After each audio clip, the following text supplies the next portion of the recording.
आपल्या आंधळ्या मायबापाला कावडीमध्ये बसून काशी यात्रेला श्रावण निघाला होता. एक मिनिट थोडं मागं जाऊ. हे भगवान भाऊ मागं म्हणजे श्रावण हे मागच्या जन्मी एका पक्षाचं पिलू आहे. जंगलाला आग लागली होती. भोवतालून जंगल धाड धाड धाड पेटलं. जिकडे तिकडे कल्लोळ, सगळे पशु पक्षी पळून जातात. याचे खरे मायबाप नरमादी पक्षी पळून गेले. पिलू झाडावून पडले. हे श्रावण चिवचिव चिवचिव चिवचिव करतं. सगळीकडे आग लागलेली आहे. पण ज्या पक्षाला पिलू नव्हतं ते नरमादीचं जोडपं वरून चाललं होतं. त्यांना दया आली. ते नरमादी पक्ष खाली उतरले. या पिलाला पंखा खाली धरलं. स्वतः जळून भस्म झाले. पिलू वाचलं. ते पिलू पुढच्या जन्मी श्रावण झालं. आणि ज्यांनी आधार दिला त्याला आधार देण्यासाठी हा श्रावण झाला. आणि ते त्याचे मायबाप झाले. कुठे पित्याचं नाव यज्ञदत्त, आईचं नाव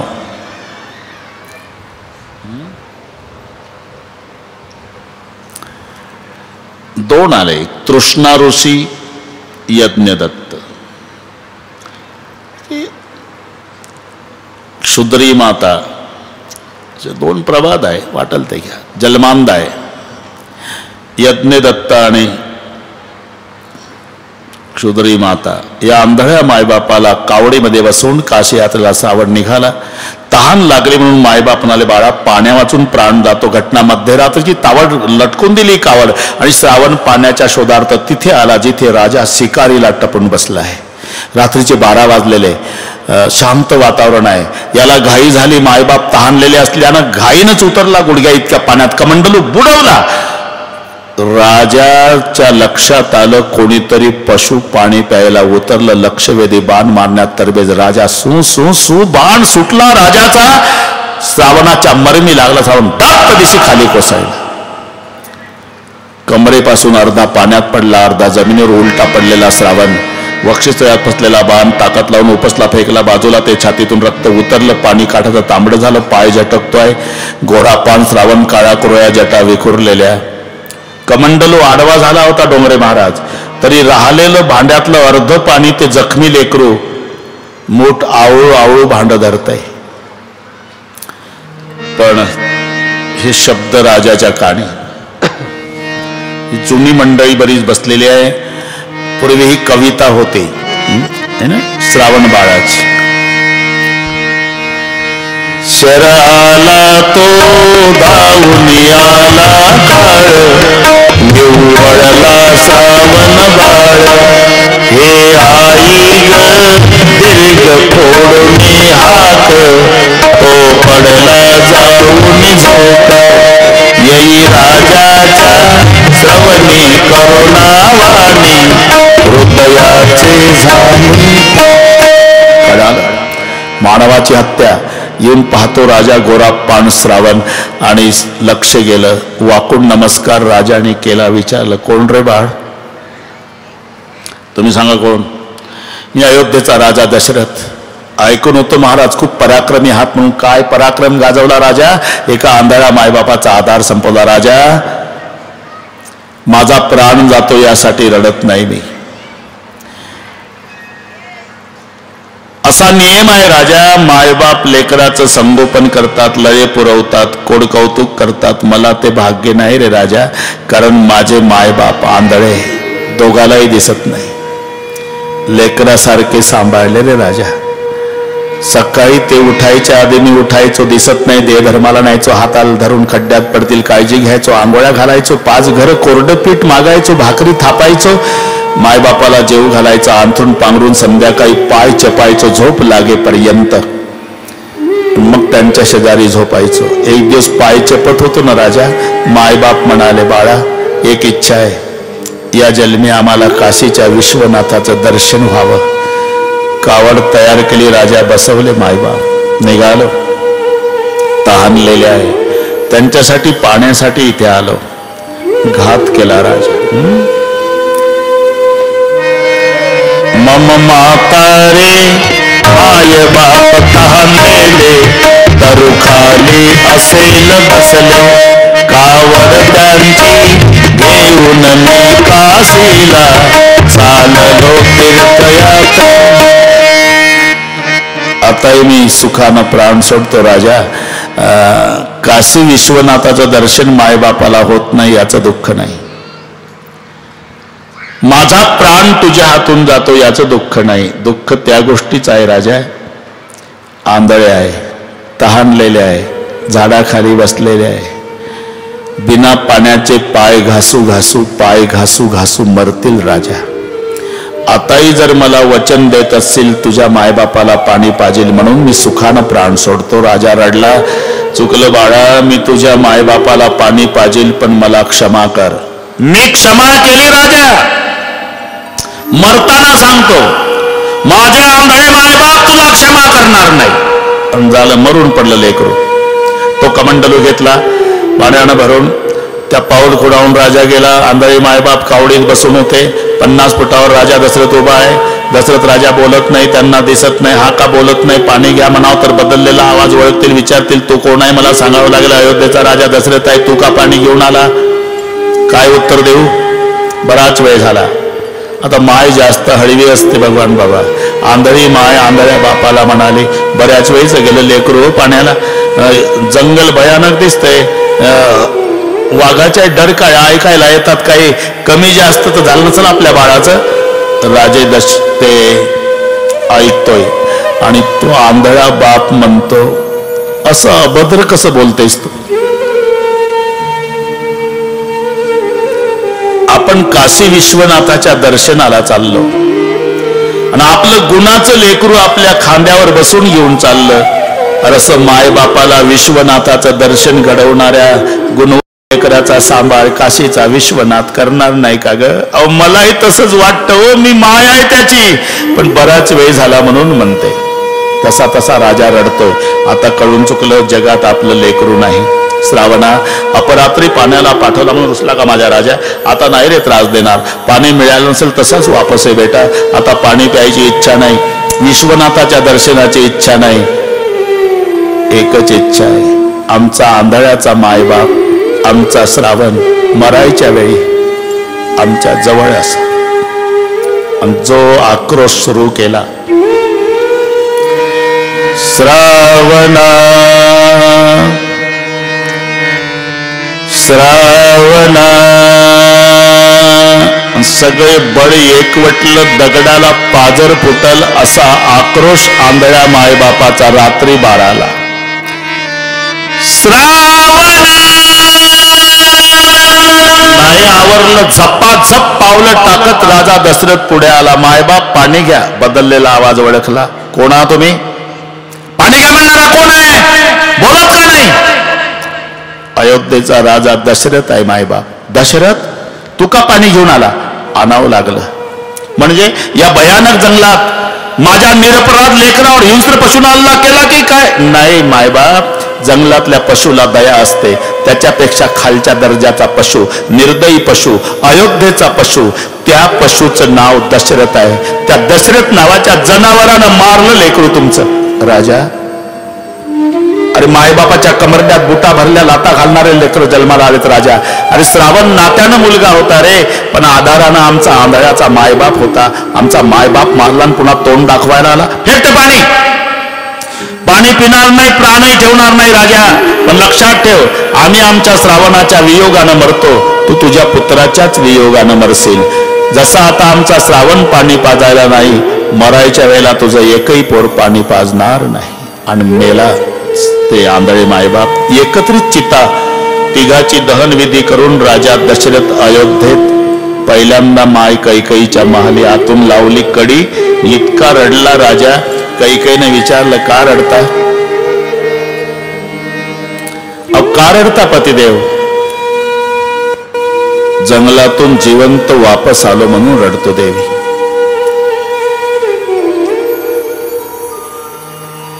स्वतःला मुलगा होण्याकरता गेलो, दुसऱ्याचं गोर गोमट मारून आलो.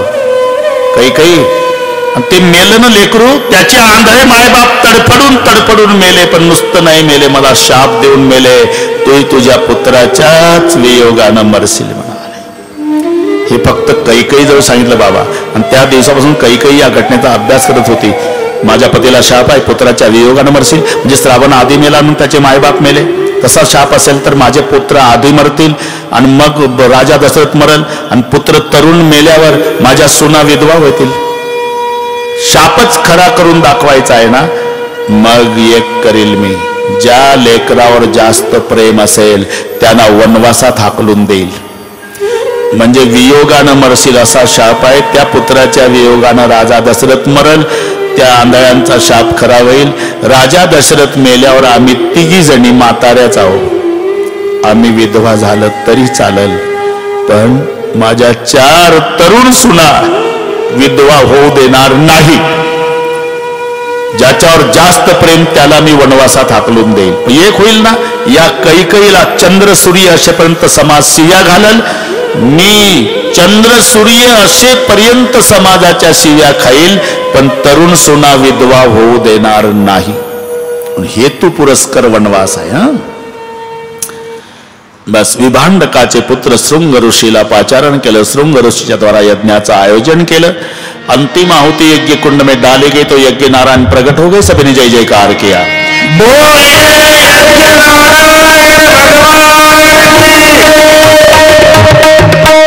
यज्ञ नारायणाच्या हातात प्रसाद पात्र आहे. ते प्रसाद पात्र यज्ञ वसिष्ठाच्या हातात दिलं. यज्ञ अंतर्धान पावले. वसिष्ठ आणि दशरथाच्या हातात देऊन सांगितलं सत्वर वहिले भाग करा. राजा दशरथानं 3 विभाग केले. पहिला दिला कौशल्याला, दुसरा सुमित्राला, शेवटून कैकेयीला दिल्यामुळे कैकेयी रुसली आणि कैकेयीच्या हातावरचा प्रसाद घारीनं झडपला. माय अंजनीच्या हातावर नेऊन सोडला. मग अंजनीच्या तपासाठी आणि महारुद्र आले पोटी. तिथे हनुमान बाबाचा जन्म.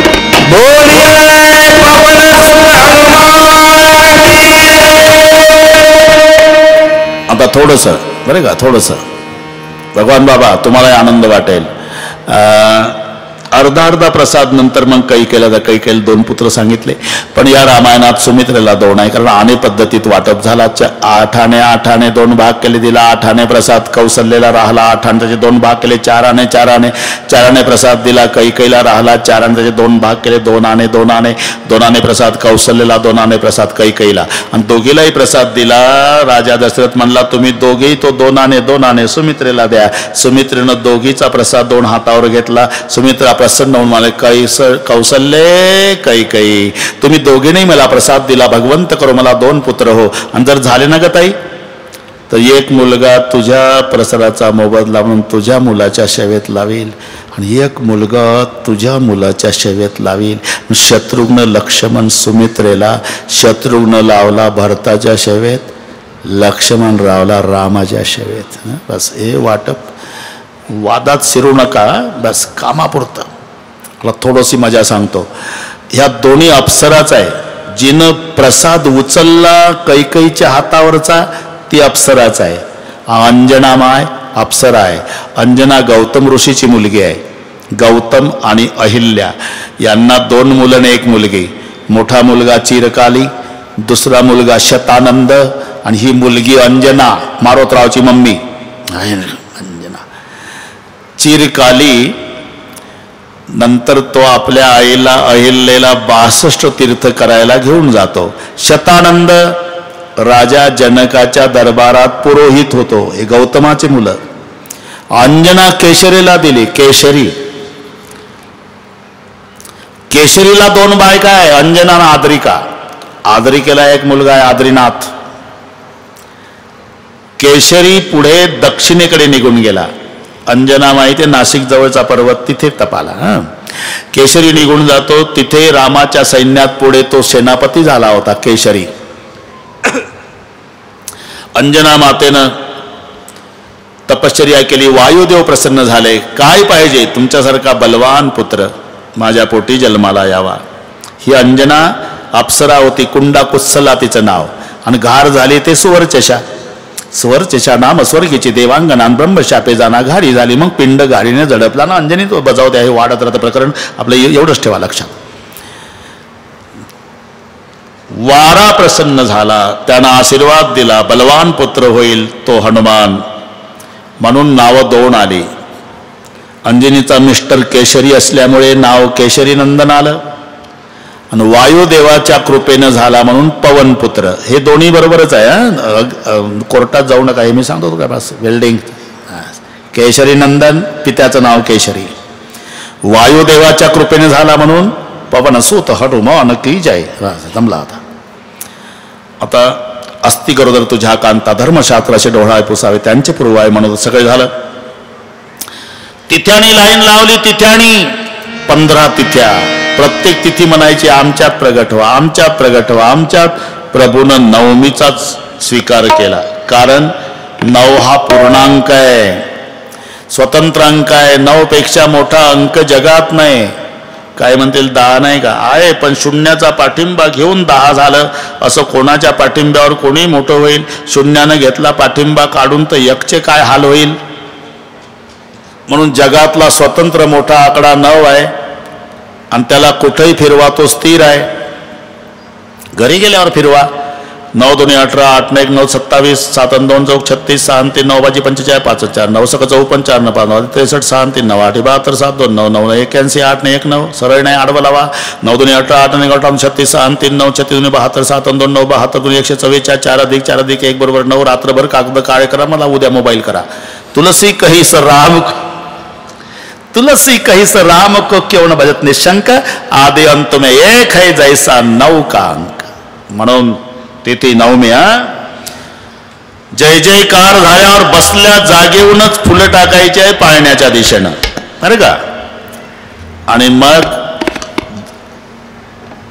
स्वयंसेवक हुशार आहे. त्या प्रसादाच्या पुड्या मग त्या 550 महिलांना यापसत देतात. राम जन्म झाला की त्या सुंट साखर वाटायला सुरुवात केली. जागा सोडायची नाही आरती झाल्याशिवाय. चलो अयोध्या में